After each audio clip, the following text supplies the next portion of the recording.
प्रिय दर्शकों, आज सुनिए एक नन्ही मकड़ी और विशाल हाथी की अद्भुत भक्ति कथा। पसंद आए तो हमारे चैनल को लाइक, शेयर और सब्सक्राइब जरूर करें। एक घने जंगल में एक पवित्र शिवलिंग था। दूर दूर से भक्त अपनी प्रार्थनाएं करने और भगवान शिव का आशीर्वाद लेने आते थे। इसी जंगल में एक नन्ही मकड़ी रहती थी, जिसके मन में भगवान शिव के लिए असीम प्रेम था। हर दिन मकड़ी इंसानों की गहरी प्रार्थनाओं को देखती थी और अपने प्रिय देवता की सेवा करने की तीव्र इच्छा महसूस करती थी। उसने देखा कि सूर्य की किरणें यद्यपि जीवन देने वाली थी, कभी कभी शिवलिंग पर बहुत तेजी से पड़ती थी, जिससे वो गर्म हो जाता था। छोटी मकड़ी ने अपने भोले और शुद्ध प्रेम में इसके बारे में कुछ करने का निश्चय किया। अथक प्रयास से मकड़ी ने एक कोमल जाला बुनना शुरू किया। उसने दिन रात लगातार परिश्रम किया, शिवलिंग के ऊपर एक जटिल छतरी बुनी। उसका उद्देश्य सरल था, एक सुरक्षात्मक छाया बनाना जो उसके प्रभु को सूर्य की तीखी चमक से बचा सके।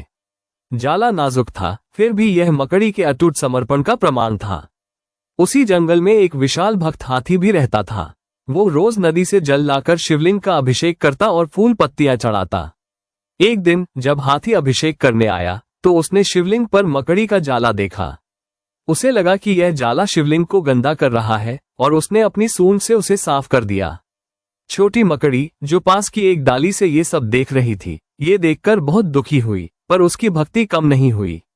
जैसे ही हाथी जाता, मकड़ी फिर से जाला बुनना शुरू कर देती। ये क्रम कई दिनों तक चलता रहा। मकड़ी दिन में जाला बुनती और हाथी शाम को आकर उसे साफ कर देता। दोनों अपनी अपनी तरह से शिव की सेवा कर रहे थे, पर एक दूसरे के इरादों से अनजान थे। उनकी सच्ची भक्ति देखकर भगवान शिव अत्यंत प्रसन्न हुए। एक रात उन्होंने हाथी और मकड़ी दोनों को सपने में दर्शन दिए। शिव ने हाथी को समझाया कि मकड़ी क्यों जाला बुनती थी। वो धूप से शिवलिंग को बचाना चाहती थी। उन्होंने मकड़ी के निस्वार्थ प्रेम के बारे में बताया। इसी प्रकार शिव ने मकड़ी को भी समझाया कि हाथी का इरादा उसे नुकसान पहुंचाना नहीं था, बल्कि वह भी अपनी श्रद्धा से शिवलिंग को स्वच्छ रखना चाहता था।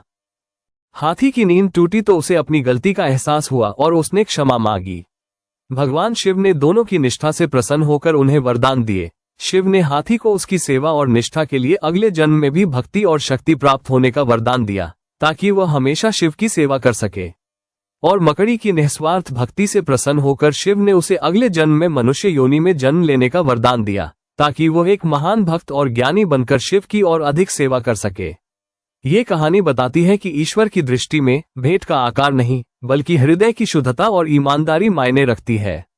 अगर आपको ये कहानी अच्छी लगी हो तो कमेंट में हर हर महादेव जरूर लिखें और ऐसी ही प्रेरणादायक कहानियां सुनने के लिए हमारे चैनल को सब्सक्राइब करें।